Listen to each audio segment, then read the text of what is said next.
Paul raised his glass for a toast, clueless that his wife had slipped something deadly into his drink. I watched the bubbles in his champagne flute, light catching the crystal, and my stomach nodded. Everyone was smiling, laughing, clapping. A family reunion, picture perfect, right? My sister Claire, sitting next to Paul, nudged him, teasing him about his corny joke about the Cardinals. The room felt warm, the kind of cozy you get from too many people crammed around a dining table in a St. Louis suburb. The air thick with the smell of roasted turkey and my mom's overbaked pecan pie. But I couldn't shake it. This prickling on my neck, like I just walked into a horror movie and didn't know my lines. I mean, you ever get that feeling like the world's about to tilt? If I'd known what was coming, I would have grabbed that glass and smashed it. But I didn't. Not yet. Hey, if you're hooked already, do me a favor, hit that like button, subscribe, and drop a comment about a time someone betrayed you. It helps keep this channel going. Now, let me take you back to how this all started. I'm Jake, by the way, 32, married to my high school sweetheart, Sarah, and working as a mechanic at a shop off I-64. Nothing fancy, just oil changes and tire rotations, but it pays the bills. Paul's my brother-in-law, married to my older sister, Claire. They've been together 10 years, the kind of couple you'd see on a Christmas card, all matching sweaters and forced grins. Claire's the glue in our family, always hosting, always checking in. Me, I'm the quiet one, watching from the sidelines, noticing things, like how Diana, Paul's wife, always had this edge, a smile that never reached her eyes. You know the type? Like she's sizing you up, waiting for you to slip. That Thanksgiving was supposed to be normal. Our parents' house in Chesterfield, same as every year. Mom's fussing over the table settings, Dad's sneaking bourbon in the garage, and Claire's trying to keep everyone from bickering. Paul and Diana showed up late. As usual, her heels clicking on the hardwood like she owned the place. She's a paralegal, always dressed like she's headed to court. Not a family dinner. Paul, though, he's a teddy bear, big laugh, bigger heart, works as a high school history teacher. Loves Claire like she's his sister, too. They'd been tight since college, always swapping inside jokes, finishing each other's sentences. I never thought much of it, until I saw Diana's face that day. She was watching them, Paul and Claire, from across the room. Her lips were tight, eyes narrowed, like she was chewing on something bitter. I caught it because I was grabbing another beer from the kitchen, and there she was, leaning against the counter, stirring her drink with this intensity, like she was plotting. I brushed it off.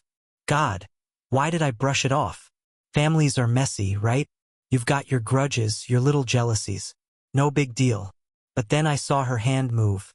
Quick, subtle, like a magician's trick. She reached into her purse, pulled out a tiny vial, and tipped it into Paul's glass while he was distracted, laughing with Claire. My heart stopped. Stopped. Like someone had yanked the plug on my whole damn body.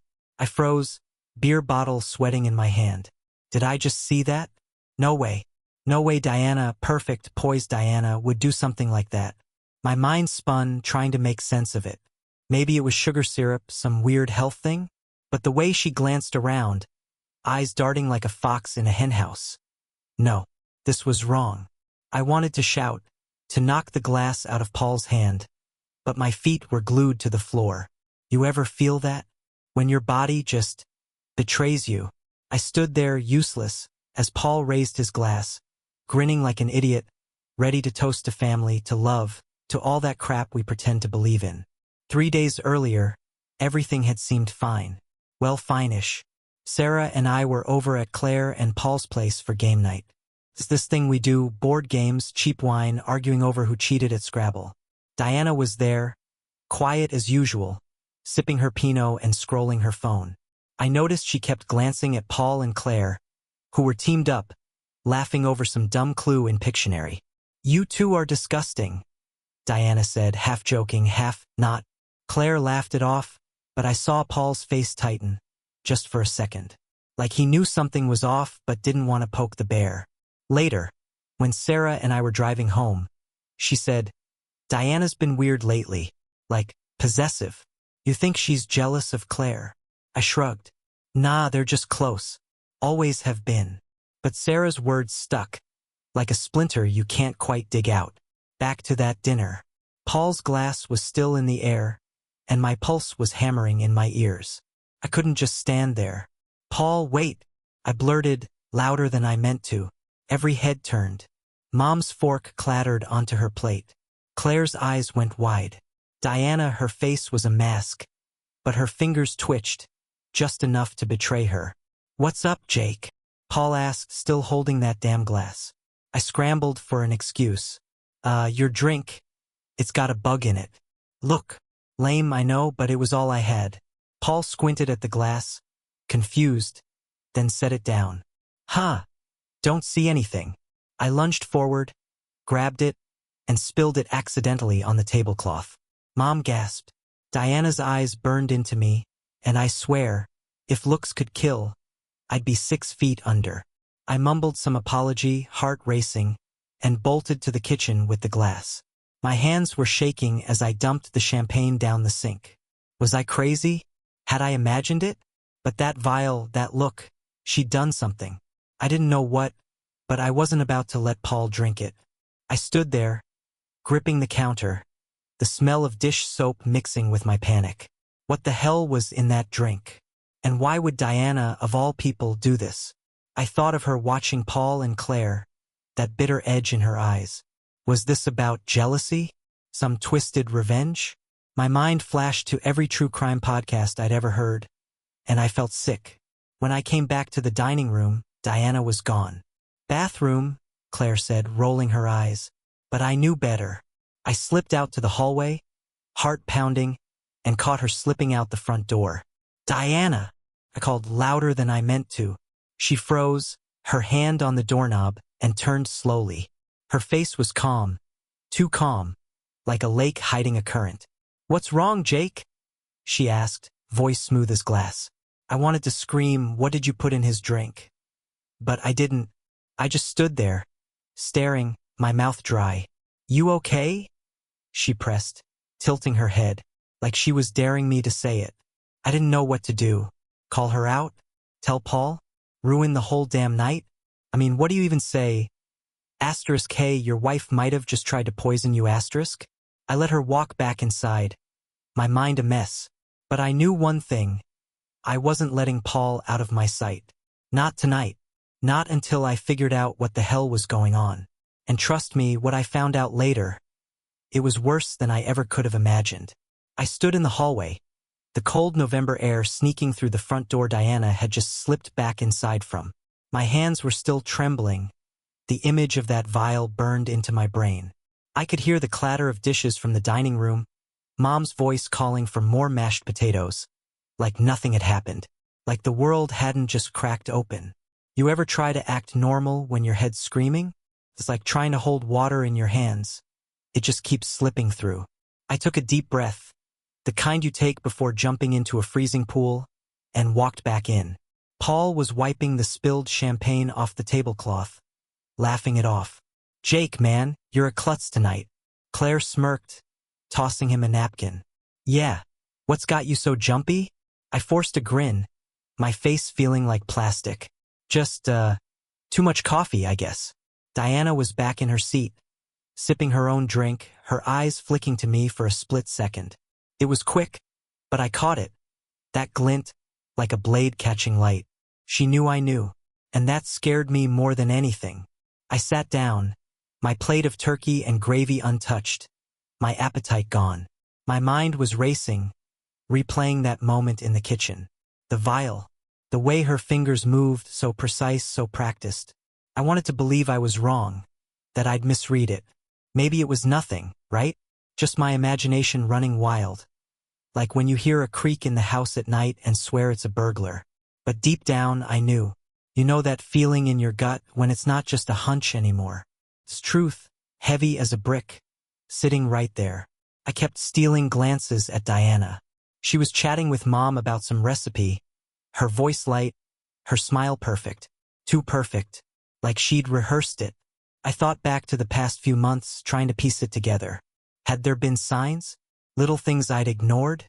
Like how she'd been short with Claire lately, cutting her off mid-sentence. Or how she'd started hovering over Paul, always checking his phone when he left the room. I chalked it up to stress. Her law firm was brutal, long hours, demanding bosses. But now it felt like I'd been blind. "Hey Jake, you good?" Sarah's voice snapped me out of it.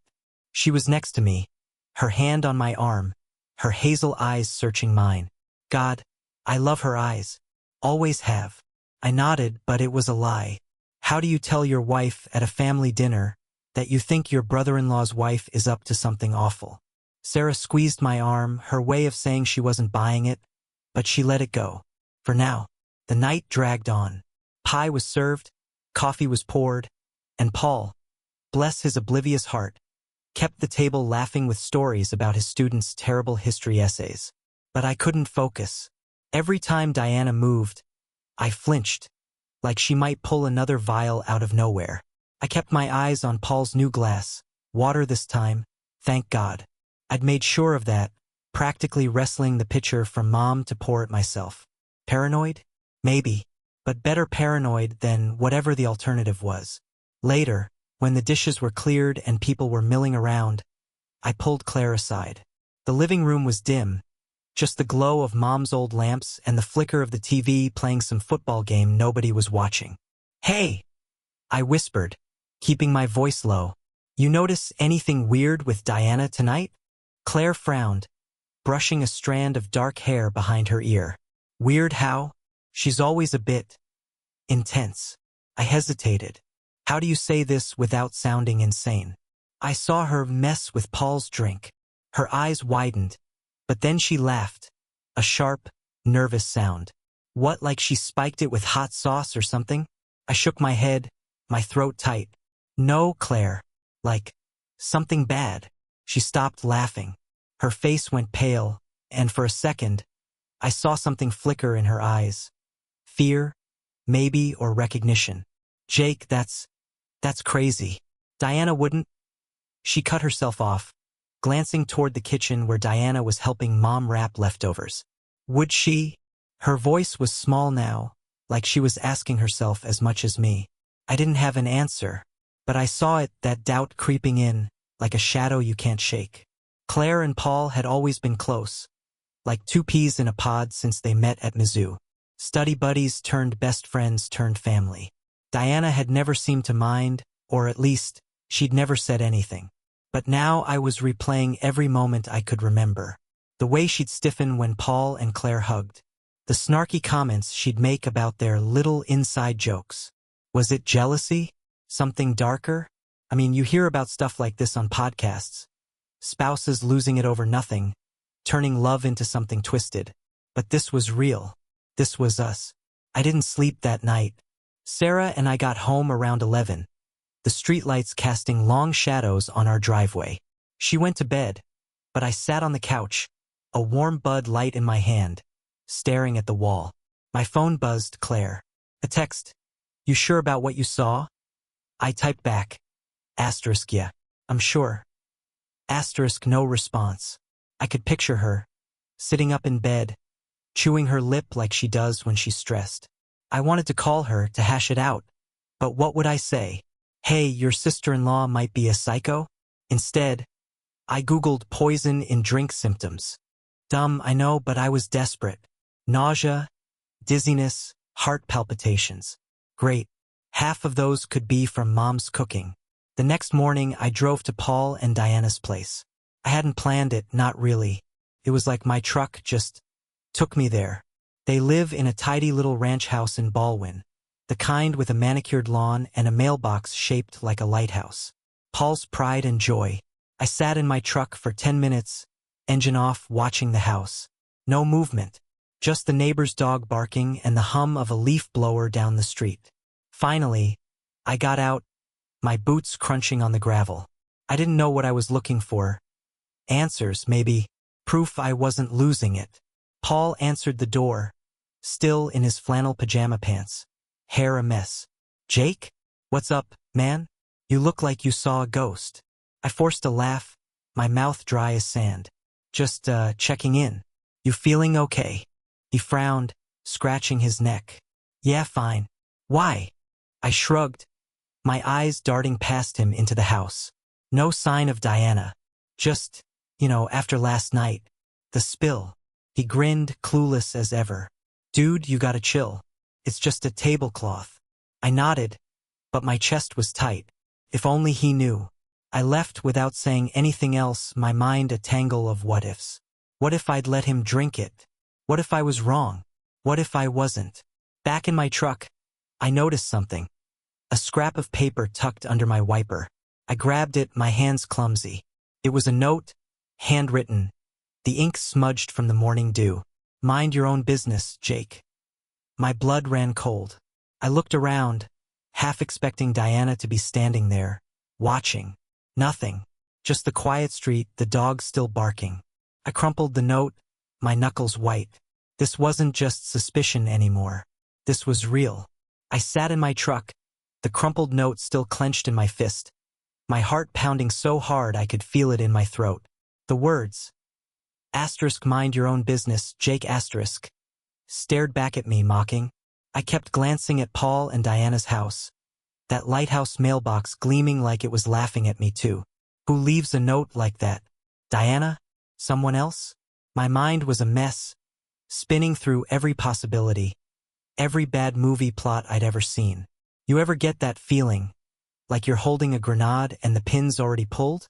I wanted to march back inside, shove the note in Paul's face, and demand answers. But what if I was wrong? What if I blew up their marriage over nothing? I stuffed the note in my pocket and drove off, the hum of my truck's engine doing nothing to drown out my thoughts. Back at the shop that afternoon, I was useless. Wrenches slipped from my hands, oil stains bloomed on my jeans, and all I could think about was that damn vial. I kept picturing Diana's face, that calm, calculated look as she tipped it into Paul's glass. I mean, who does that? I'd always thought she was intense, sure. But this was next level. I tried to focus on a busted alternator, but my hands were shaking, and my boss, Mike, noticed. Jake, you hung over or what? He grunted, wiping grease off his hands. I mumbled something about not sleeping well, but he just snorted and walked off. God, I wished it was just a hangover. By 5, I couldn't take it anymore. I texted Claire. Asterisk, we need to talk. Now. Asterisk, she replied instantly. Asterisk, meet me at the Grind. 6 p.m. Asterisk, the Grind's this little coffee shop off Manchester Road. All exposed brick and overpriced lattes, the kind of place Claire loves and I tolerate. I got there early, grabbed a corner table, and sat with a black coffee that tasted like burnt regret. The place smelled like cinnamon and hipster dreams, the kind of vibe that usually makes me roll my eyes. But tonight, I barely noticed. I kept checking the door, half expecting Diana to walk in, that vial still in her hand. Claire showed up right on time, her face pale, her usual bounce gone. She slid into the seat across from me, clutching a to-go cup like it was a lifeline. Okay, Jake, she said, voice low. Tell me everything. So I did. The vial, the way Diana's eyes darted, the note on my windshield. Her face changed with every word. Shock, then disbelief, then something harder, like steel forming. You're sure it wasn't like a mistake? She asked, but her voice wobbled. I shook my head. Claire, I know what I saw. And that note? Someone's trying to scare me off. She leaned back, staring at her coffee like it held answers. This is insane. Diana's always been controlling. But this. She trailed off, her fingers picking at the cup's lid. We sat in silence for a minute, the chatter of the coffee shop fading into a dull hum. I could see her mind working, replaying years of memories, looking for clues we'd missed. She's been weird about Paul lately, Claire admitted finally. Like possessive. Last month, she flipped out because he gave me a ride home from Mom's. Said I was stealing his time. I laughed it off, but... She stopped, her eyes meeting mine. You think she's jealous? Of me? I shrugged, my stomach twisting. Maybe. But jealousy doesn't explain whatever that was in his drink. Claire's phone buzzed, and she flinched. She glanced at it, then shoved it in her purse. It's Paul, she muttered. He's asking where I am. I leaned forward. Don't tell him. Not yet. She nodded, but I could see the conflict in her eyes. Loyalty to Paul, fear of Diana, and now this new weight, this doubt about someone she'd known for years. You ever have to keep a secret that feels like it's burning a hole in you? That's where we were, stuck between truth and family, with no clear way out. We decided to dig deeper, but quietly. No confronting Diana, not yet. I'd watch her, see if she slipped up again. Claire would talk to Paul, feel him out without tipping him off. "He's gonna think we're crazy," she said, half laughing, half crying. I reached across the table, squeezed her hand. "We're not crazy. We're protecting him." She nodded, but her eyes were glassy, like she was holding back a flood. The next few days were torture. I went to work, came home, acted normal with Sarah, but my head was somewhere else. Every creak of the house, every shadow outside, had me jumping. I kept the note in my glove box, checking it like it might change, like it might confess something new. Sarah noticed, of course. "You're acting weird," she said one night, standing in our kitchen, her arms crossed. "What's going on, Jake?" I wanted to tell her. God, I did. But how do you explain this without sounding like a nutcase? "Just work stress." I lied, hating myself for it. Her eyes narrowed, but she let it slide, turning back to the dishes with a sigh that cut deeper than any words. Then, Friday night, Claire called me, her voice shaking. "Jake, you need to come over. Now." I was already grabbing my keys, my heart in my throat. "What happened?" I asked, but she was already crying. "Just hurry." I broke every speed limit getting to her place, a duplex in Kirkwood with fairy lights on the porch. When I got there, Claire was outside, pacing, her breath fogging in the cold. "It's Paul," she said, her voice breaking. "He's sick. Like, really sick." My stomach dropped. "Sick how?" She grabbed my arm, her nails digging in. "Nausea, dizzy," says, his heart's racing. "Jake, what if she did it again?" I pushed past her, into the house. Paul was on the couch, pale as a sheet, a glass of water trembling in his hand. "Hey man," he said weakly, trying to smile. "What's with the cavalry?" I ignored him, scanning the room. "No Diana." "Where is she?" I asked, my voice sharper than I meant. Paul frowned. "Work. Late night at the firm." I exchanged a look with Claire. "Yeah, right." I knelt in front of Paul, trying to keep my voice steady. "What did you eat today?" "Drink." He shrugged, wincing. "Just coffee this morning. Leftovers from Thanksgiving." "Why?" I didn't answer, my mind racing. Leftovers. Coffee. Diana had been in that kitchen. Had she? I pulled Claire into the hallway. "We need to get him to a doctor," I whispered. "Like now." She nodded, tears streaming down her face. "But what do we tell him?" "He doesn't know." I didn't have an answer, just this burning need to keep him safe. We got Paul into my truck, told him it was probably food poisoning, anything to avoid the truth. He was groggy, confused, but he trusted us. At the ER, the doctor ran tests, asked questions. I kept my mouth shut, but my hands were sweating, my mind screaming. What if it's too late? The ER waiting room smelled like antiseptic and stale coffee, the kind of place where time drags like a bad dream. Claire and I sat there, side by side, our knees bouncing, the fluorescent lights buzzing overhead. Paul was in the back, hooked up to monitors while the doctors tried to figure out what was wrong. My mind was a tornado, every worst-case scenario flashing like a neon sign. What if Diana had slipped something into his coffee? His leftovers? What if we'd been too slow? You ever sit in a hospital watching that clock tick, knowing every second could change everything? It's like your whole life's on pause, and you're just waiting for the crash. Claire kept twisting her scarf in her hands, her knuckles white. "Jake," she whispered, her voice barely audible over the hum of the waiting room TV. "What if we're wrong? What if this is just, I don't know, bad turkey or something?" I wanted to believe her, to grab onto that lifeline and pretend this was all a misunderstanding. But that note, asterisk mind your own business, Jake asterisk, kept burning a hole in my pocket. I pulled it out, handed it to her. Her eyes scanned the smudged ink, and her face crumpled. This is her handwriting, she said, her voice cracking. I've seen it on Christmas cards, grocery lists. It's hers. My stomach lurched. Confirmation. Not just a hunch anymore. We didn't say much after that. What was there to say? Our sister-in-law, the woman who'd sat at our family dinners for a decade, might have tried to hurt Paul. Maybe worse. I kept replaying that moment in the kitchen, her quick fingers, that vial. I'd been so close to letting it slide, to convincing myself I was paranoid. But now Paul was lying in a hospital bed, and I couldn't shake the guilt.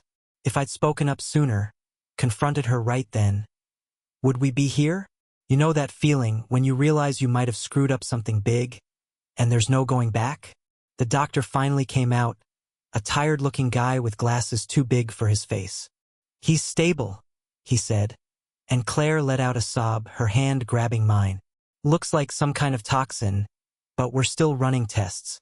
Could be food-related, could be something else. He's lucky you brought him in when you did. Lucky. The word felt like a slap. I wanted to scream it wasn't luck, it was his wife. But I didn't. I just nodded, my throat tight, while Claire asked a million questions about blood work and recovery times. The doctor didn't have answers yet, just a vague promise to keep us posted. As he walked away, I felt Claire's grip tighten. Jake, she whispered. We have to tell him. I knew she was right, but the thought made my skin crawl. Tell Paul his wife might have poisoned him? How do you even start that conversation? Hey man, your high school sweetheart might be trying to kill you? He'd laugh it off or worse, hate us for it. Paul loved Diana, flaws and all. He'd always defended her. Her long hours, her sharp edges, her need to control everything. But love blinds you, doesn't it? I'd seen it before in my shop with buddies who stayed with partners who drained them dry. Love's not just a feeling, it's a trap sometimes. We went back to Claire's place after the hospital, Paul still under observation. The duplex was quiet, the fairy lights on the porch flickering like they were tired too. Claire made coffee, but neither of us drank it. We just sat at her kitchen table, the same one where we'd played Scrabble a week ago, laughing like nothing could touch us. Now it felt like a crime scene. I went through her stuff, Claire said suddenly, her voice low, like she was confessing a sin. My head snapped up. What? She looked away, her cheeks red. Last night, after you texted, I went to their house. Paul was at a teacher's conference and Diana was at work. I used the spare key. I stared at her, my heart pounding. Claire, what the hell? You broke in. She flinched but didn't back down. I had to know, Jake. I found stuff in her desk. She pulled out her phone, showed me photos. A small glass bottle, half empty, tucked in a drawer with pens and sticky notes. A receipt from a pharmacy in St. Charles, dated 2 weeks ago. And a notebook, pages filled with Diana's neat handwriting. Lists of times, dates, what Paul ate, drank. Like she was tracking him. My mouth went dry. What is this? I asked even though I knew. Claire's eyes were hard now, no tears left. It's evidence. We decided to confront Diana. No more waiting, no more sneaking around. But first, we needed Paul to know. The next morning, we went back to the hospital. He was sitting up, looking better, a little color back in his face. You two look like you're planning a heist, he joked. But his smile faded when he saw our faces. Claire took a deep breath, her hands shaking. Paul, we need to talk about Diana. His brow furrowed, and I could see the walls going up. What about her? He asked, his voice tight.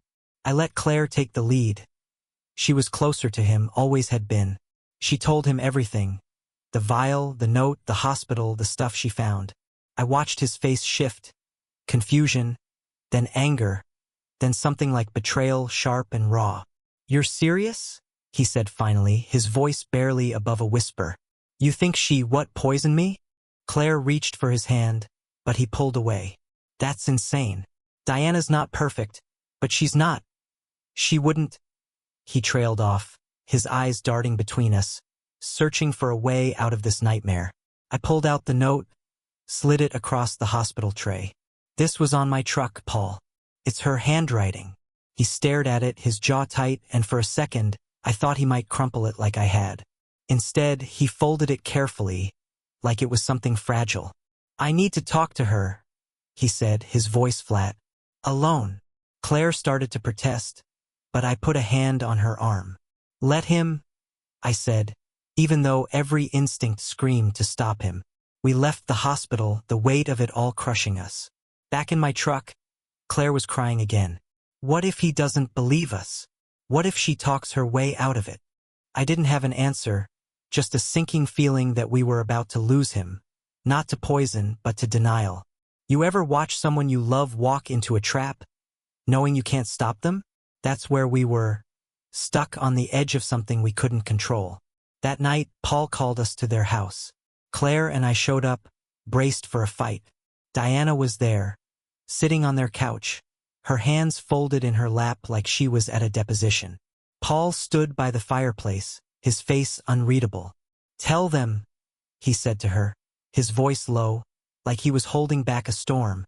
Diana looked at us, her eyes cold but steady. It wasn't poison, she said, and my heart stopped. It was a sedative. I wanted to scare him, not hurt him. My jaw dropped. Claire's hand gripped mine so hard it hurt. Scare him, I repeated, my voice shaking. Why? Her lips tightened, and for the first time, I saw a crack in her armor. Shame, maybe, or regret. I thought he was too close to Claire, she said, her voice barely above a whisper. I thought, I don't know, that he'd leave me. I wanted him to feel off, to stay home, to need me. It was jealousy, raw and ugly, twisted into something dangerous. Paul's face was stone, but his eyes were wet. You could have killed me, he said, and the room went quiet, the weight of those words suffocating us all. The silence in that living room was deafening, like the air itself was holding its breath. Diana's confession hung there, raw and jagged, cutting through everything we thought we knew. Paul stood by the fireplace, his shoulders hunched, like he was carrying a weight he couldn't put down. Claire's grip on my hand was so tight I could feel her pulse, fast and frantic. Me? I was frozen, my mind stuck on Diana's words. Asterisk, I wanted to scare him, not hurt him. Asterisk, scare him? With a sedative? In his champagne? It sounded like a bad lie, the kind you tell when you're caught and scrambling. You ever hear someone say something so wild you don't know whether to laugh or scream? That's where I was, teetering on the edge of both. Paul finally moved, running a hand through his hair, his eyes fixed on Diana. Why didn't you just talk to me? His voice cracked, not loud, but sharp, like glass breaking. 10 years, D. 10 years, and you think I'm what? Cheating with Claire. He laughed, but it was hollow, bitter, the kind of sound that makes your chest ache. Diana flinched, her hands twisting in her lap. It wasn't like that, she said, her voice small, almost childlike. I saw you two always laughing, always so close, and I felt invisible. Invisible. The word hit me like a punch. I glanced at Claire, her face pale, her eyes wide with disbelief. Invisible? Diana, with her perfect outfits and sharp wit, felt like that? Claire let go of my hand, stepping forward. You thought I was a threat? Her voice was steady, but I could hear the hurt underneath, like a bruise forming. I'm his sister, Diana. His family. You think I'd what? Take him from you? Diana's eyes flicked up, and for a second, I saw something raw, shame, maybe, or regret. But then her face hardened again, that lawyer mask slipping back into place. You don't get it, she said, her voice sharper now. You're always there, Claire. Always. The inside jokes, the late-night calls, the way he lights up when you're around. I'm his wife, but I'm second. I wanted to yell, to tell her she was wrong, that she'd twisted everything in her head. But Paul spoke first, his voice low, dangerous. So you put something in my drink. To scare me. To make me need you. He shook his head, like he was trying to wake up from a nightmare. Do you know how insane that sounds? Diana's lips parted, but no words came out. For the first time, she looked small, like the weight of her own choices was crushing her. You ever see someone realize they've broken something they can't fix? It's not satisfying. It's just sad. I cleared my throat, my voice rough. What was in the vial, Diana? And don't lie. She hesitated, her eyes darting to Paul, then back to me. It was lorazepam, from a prescription. I got it for anxiety, but I used it. Lorazepam. I didn't know much about drugs, but I knew that wasn't something you just tossed into a drink for fun. And the other times? I pressed, thinking of Paul's symptoms, the hospital. Her eyes widened, just for a second, but it was enough. There weren't other times, she said quickly. Too quickly. Claire's breath hitched, and I knew she caught it too. Diana was lying, or at least not telling the whole truth. Paul sank into a chair, his face in his hands. I trusted you, he said. So quiet I almost missed it. Every day, I trusted you. The room felt like it was shrinking, the walls closing in with every word. I wanted to do something, say something. But what? This wasn't my marriage, my fight. But it was my family, and that made it my mess too. Claire stepped closer to Paul, her hand hovering over his shoulder, like she wasn't sure if she should touch him. We're here, Paul, she said softly. We've got you. He didn't look up, but his shoulders shook, and I knew he was crying. Diana stood, her movements stiff, like she was trying to hold herself together. I'll go, she said, her voice flat. I'll stay at a hotel. Give you space. Paul didn't respond, didn't even look at her. She grabbed her purse, her heels clicking on the hardwood as she walked out. The front door closed with a soft thud, and it felt like the end of something, maybe everything. I looked at Paul, his face still buried in his hands, and Claire, her eyes red but fierce, like she was ready to fight the world for him. And me? I felt like I'd been hit by a truck, my head spinning with questions I didn't want answers to. The next few weeks were a blur. Paul stayed with Claire, sleeping on her couch, while Diana checked into a Marriott downtown. He didn't file for divorce, not yet, but he wasn't talking to her either. Claire and I took turns checking on him, making sure he ate, showered, got to work. He was like a ghost of himself, his big laugh gone, his eyes dull. The doctors confirmed the sedative in his system, but no permanent damage. Physically, at least. Emotionally, that was another story. You ever see someone try to rebuild trust after it's been shattered? It's like trying to glue a broken vase back together. Every crack's still there, no matter how careful you are. I kept waiting for the other shoe to drop, for Diana to call, to explain, to beg. But she didn't. Just silence. Until one day, I found another note under my wiper. Same handwriting, same smudged ink. I'm sorry, Jake.